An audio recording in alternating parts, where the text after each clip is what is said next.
Bonsoir à tous et à toutes, et aujourd'hui on se retrouve pour une nouvelle vidéo sur Supreme Commander. Cette fois-ci on va faire un schéma un peu différent de ce que l'on a l'habitude de faire, c'est-à-dire que là on va juste commenter la partie au lieu de la jouer pendant qu'on la commente. C'est une ancienne de mes parties, vous voyez actuellement on est enfin, dans cette partie-là, je suis à 617 de rang on va dire, et mon adversaire à 575 au niveau du nombre de points qu'il possède.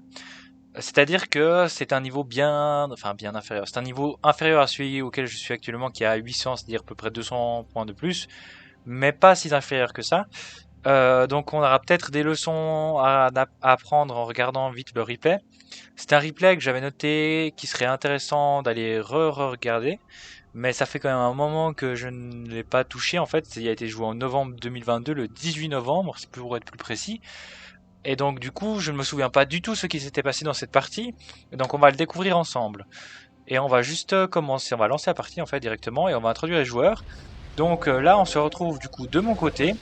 Donc le joueur Fusiorac en rouge qui joue Eon. Donc voilà, donc on va commencer avec une usine aérienne et 4 générateurs d'énergie. Alors attendez, 1, 2, 3, 4, oui c'est tout à fait. Et après on fera ensuite les masses. Alors que l'adversaire, donc un peu inférieur au niveau du score, qui s'appelle Mahler, à 575, comme je l'avais déjà dit. Voilà, qui actuellement part en fait sur une usine terrestre, deux unités, deux générateurs d'énergie, puis ensuite il fera deux extracteurs de masse et il partira directement sur la ligne de front au milieu. Voilà, donc là on voit que je pars directement sur 4 ingénieurs, puis un bombardier, un scout, un bombardier, un scout, un bombardier, un scout. Donc c'est vraiment un build qui est prévu en fait pour détruire tous les constructeurs adverses très tôt dans la partie. Voilà, on va juste fermer ça pour l'instant, on n'en a pas vraiment besoin. Voilà, donc le jeu se débarque assez basiquement. On voit qu'il part sur 5 ingénieurs pour sa part, notre adversaire. Ensuite, une mantis, un éclaireur, une mantis, un éclaireur, deux ingénieurs, deux mantis. Oui, donc il part sur un build quand même assez économique. Parce qu'il part quand même sur beaucoup d'ingénieurs, pas beaucoup d'unités de combat. Voilà, donc l'adversaire, le commandant qui part au milieu de terrain. Notre commandant, lui, qui reste construire du coup de l'énergie à la maison. Pourquoi? Parce que nous sommes carrément en manque d'énergie là. Si on prend notre score à nous, voilà, vous voyez, on est presque en manque d'énergie. Voilà, maintenant nous sommes en manque d'énergie, mais bon, on va pouvoir construire assez vite avec les générateurs qui sont ici, qui vont se faire construire. Voilà, mais erreur quand même de ma part, j'aurais dû me concentrer plutôt pour les générateurs d'énergie plutôt que sur les unités, sur les générateurs, les extracteurs de métaux. Voilà, donc le commandant ennemi qui arrive gentiment au milieu. Alors là, on voit qu'on est largement inférieur au niveau de production de métal, parce que l'adversaire a déjà presque tous les extracteurs de métaux de sa base principale, plus en fait l'extraction de pierres de ces ingénieurs. Voilà, on voit qu'on était inférieur en fait au nombre d'ingénieurs. Pourquoi? Parce qu'on est parti clairement sur un build très agressif. Où est-ce que sont nos unités aériennes? Ah voilà, elle revient. Notre scout revient. Donc notre adversaire sait qu'on part maintenant sur de l'aérien, hein. Mais il ne réagit pas parce qu'il a vu notre unité. Il l'a clairement vu, voilà, on voit qu'il l'a vu. C'est passé au-dessus de sa base. Mais il n'a pas réagi, erreur de sa part, et donc nous, notre premier bomber qui sort et qui va commencer à aller harceler en fait la base de l'adversaire. Voilà. Donc nous, notre commandant reste dans la base. Ça, c'est une erreur que je faisais beaucoup au début aussi. C'est que je laissais mon commandeur dans la base, alors que le commandeur, c'est une unité qui est censée aller sur le front, se battre contre le commandeur adverse, qui ne fait rien d'ailleurs. Donc aussi une erreur de sa part. Le commandeur ennemi qui ne fait rien. Voilà. Donc le commandeur ennemi qui ne fait rien, hein, qui reste au milieu sans bouger. Donc c'est pas forcément une bonne idée. On voit par contre que parce que je suis parti aérien dès le départ, bien que je peux faire de nombreux dégâts à sa base, ce qui n'a même pas encore été le cas. On a un kill seulement. Voilà, donc c'est pas ouf. Voilà, on voit que je suis parti sur les côtés plutôt avec mes bombardiers pour en fait détruire ses ingénieurs. Voilà, je savais qu'il avait du coup d'anti-air dans sa base, donc ça ne servait à rien d'aller dans sa base actuellement. Et on voit que notre adversaire là est déjà sur presque 3 usines entières, alors que nous ne sommes toujours que sur une usine aérienne et une usine terrestre. Alors qu'on a que des unités terrestres qui se produisent pour l'instant, donc on est plutôt en déficit par rapport à lui, hein. Si on retourne sur le revenu, voilà, on est à 17 contre 25, donc il est près du double de nous. Bah, pas vraiment, mais il a, on va dire 50% de plus de revenus que nous, donc c'est quand même beaucoup. Au niveau énergie, par contre, on est en train de le défoncer, hein, on a 2 fois plus d'énergie, mais je pense qu'on est, ouais, voilà, on est au max. L'adversaire est presque au max, donc franchement, ça n'affecte pas beaucoup la partie. C'est vraiment notre manque de masse là qui va nous affecter, je pense, plus dans la longue durée. Voilà, notre commandeur qui fait rien et qui serait bien qu'il parte sur le front. Voilà, comme ça, qu'il parte pour aller conquérir le milieu. On voit que le commandeur adverse ne fait toujours rien à part la défense antiaérienne. C'est une bonne idée, mais peut-être pas ce sur quoi je serais parti non plus. J'aurais peut-être fait une usine déjà aérienne à la place de mon adversaire pour commencer à produire des unités entières. Voilà, et là on voit qu'on a complètement repris le contrôle des 2 extrémités grâce à nos bombardiers. Et ça, c'est aussi un des avantages que j'aime beaucoup quand je joue Eon. C'est qu'en fait, mon unité, donc l'Aurora, le tank, en fait, a une portée largement supérieure aux unités adverses. Si on prend les unités adverses, alors attendez, hop. Alors, il faut que je fasse comme ça, voilà. Voilà, donc là, on voit, on a une portée de 26, alors que si on prend notre adversaire, son unité de base a une portée, je crois, de 18, si je me trompe pas. Voilà, 18. Donc vous voyez, on a quand même une beaucoup plus longue portée que lui. Et donc du coup, ça va nous permettre de rendre bien service pour tous les affrontements que l'on aura dans le futur. Voilà, donc là, on va essayer de sortir en fait son entière du jeu avec notre bombardier. Voilà, donc on voit, voilà, là on l'a paralysé, donc juste le temps qu'on fasse un demi-tour. Là, on risque de perdre cette unité. Voilà, on a perdu cette unité, donc c'est un peu dommage, mais c'est pas grave. Le côté droit de la map est complètement à nous. On n'a pas encore pris les extracteurs de masse, donc vous voyez qu'on est toujours un peu derrière, même moins que ce qui était avant. Et on envoie nos premiers ingénieurs pour conquérir cette partie-là. Et là, vous voyez, lors de l'engagement, ça joue vraiment tout son rôle. On a vraiment la distance supplémentaire là par rapport à l'adversaire, où on peut vraiment le harceler depuis le haut de la colline. Bon là, on tire dans la colline. Et ça va vraiment nous permettre en fait de prendre l'avantage sur tous les combats qu'on aura dans le futur. Voilà. Il suffit juste de reculer un peu et d'avancer en fait en le copiant ses mouvements en fait pour vraiment faire des lignes d'affrontement qui nous sont favorables. Voilà, la droite là, notre adversaire tente de reconstruire à droite, mais il n'a pas d'unité pour défendre. Donc là, on va complètement prendre aussi le contrôle avec nos Aurora qui vont clairement prendre, voilà, qui vont clairement lui défoncer ses unités, sauf s'il ne tire pas dessus évidemment. Bon voilà, ça c'est un peu l'avantage que euh, que l'autre faction possède.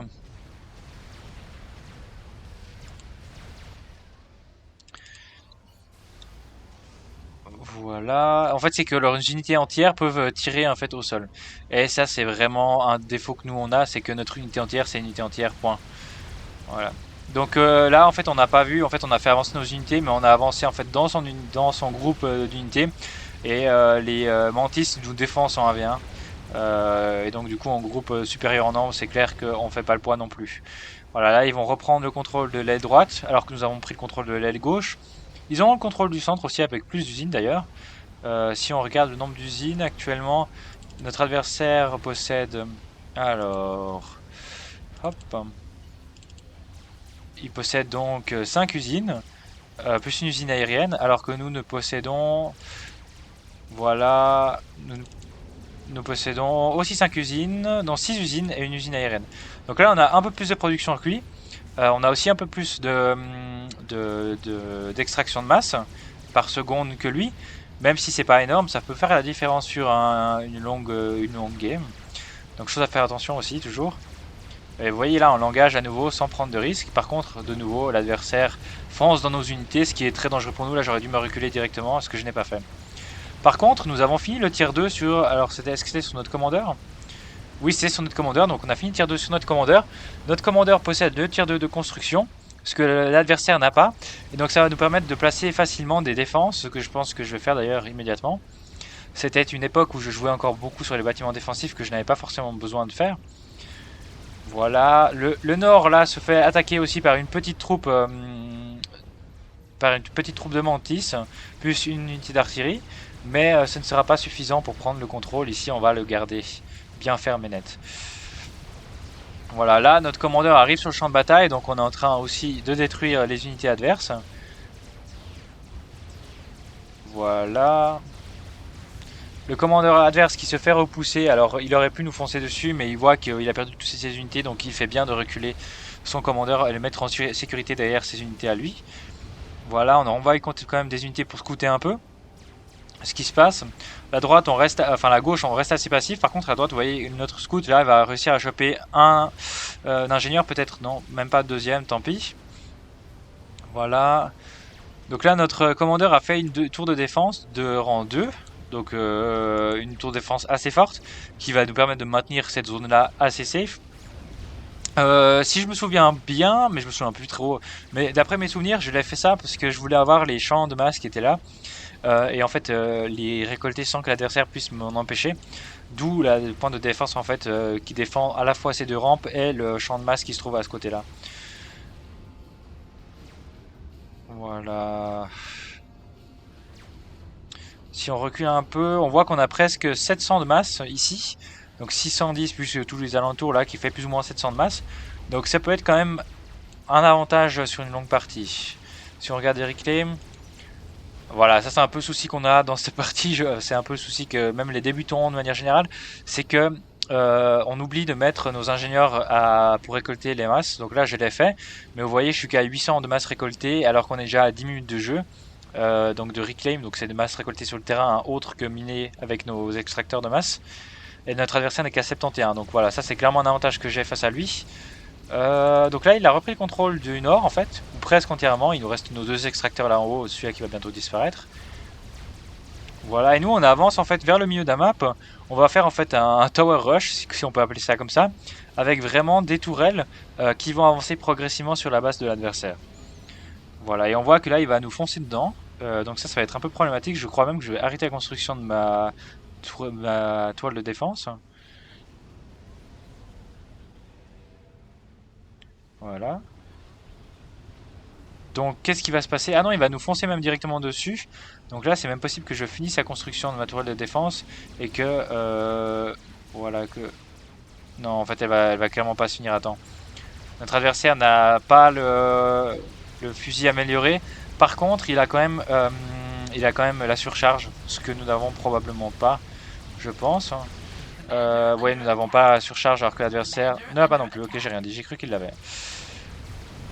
Voilà, mais pas du tout en fait. Voilà. Donc la défense se fait très aisément grâce à notre tourelle de niveau 2. On a le rush ennemi là qui arrive dans notre base. Est-ce qu'on le voit? Oui, on le voit arriver et on ne fait rien avec nos ingénieurs. On laisse finir la tier 2, donc l'extracteur masse qui risque de tomber. Voilà, et la tourelle de défense qui est posée directement. Excellente décision de ma part. C'est ce que j'aurais fait aussi. J'aurais peut-être même arrêté le tier 2 sur l'extracteur masse et j'aurais fait directement la tourelle de défense qui ne se termine pas. Donc on envoie les autres ingénieurs pour la terminer. Voilà, notre commandeur, on le rappelle dans la base pour défendre. On perd le tier 2 là, qui a une perte de masse très clairement. Voilà, la tourelle qui s'est terminée, qui a eu le temps de se terminer et qui va défendre ça aisément. Voilà. L'adversaire par contre qui prend un énorme lead sur le terrain. Là on se fait vraiment coincer dans un coin et on n'a pas tellement d'autres choix.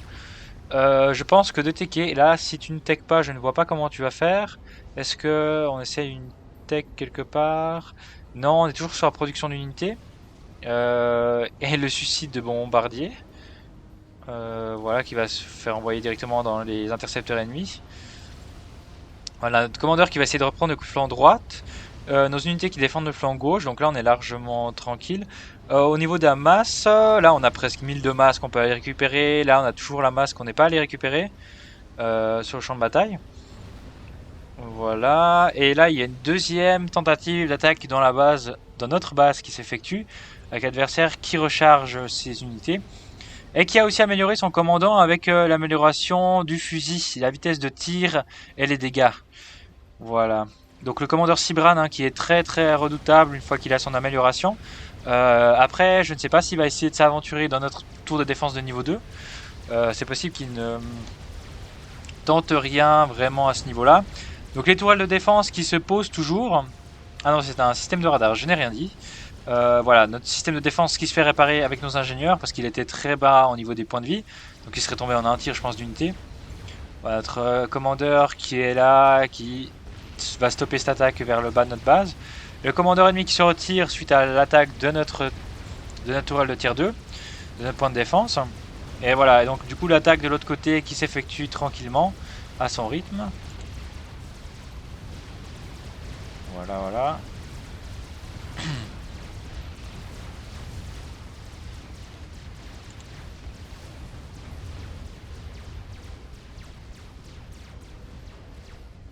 Voilà, l'attaque qui est stoppée. Combien de masses est-ce qu'on a là? On a 1500 masses, 260 là, 400 ici. Donc on est à presque 2500 de masse.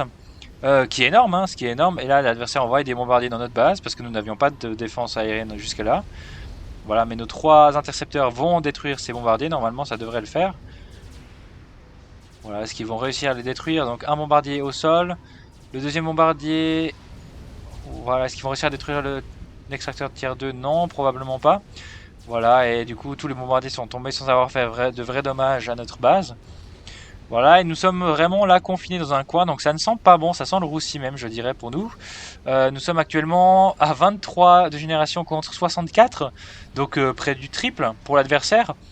Donc je ne vois pas comment l'adversaire peut perdre, je vous avoue que je ne me souviens pas du tout comment la partie s'était évoluée à ce niveau-là. Notre adversaire possède 1, 2, 3, 4 extracteurs de tier 2, 5 extracteurs de tier 2, plus tout le reste de tier 1, alors que nous n'avons pas tellement d'extracteurs de tier 2, nous n'avons pas, le dernier qui est tombé là, à cet endroit-là. Voilà, mais nous tentons d'améliorer ici. Ah si, nous en avons un tier 2 ici. Donc un extracteur de tier 2 contre 5, et il a combien d'extracteurs totaux? Alors nous en avons 8 d'extracteurs normaux, et lui en a... Voilà, on a 17, donc on a plus du double de nous. Il a plus du double d'extracteurs normaux, donc de tier 1 que nous, et il a 5 fois plus d'extracteurs de tier 2 que nous. Donc on est vraiment pas bien là, on est vraiment pas bien du tout. Par contre, on voit que l'adversaire reste sur du tier 1, hein, il ne fait pas de tech, donc c'est une erreur de sa part. Voilà, là il upgrade son usine, mais je l'aurais peut-être même assisté avec des ingénieurs.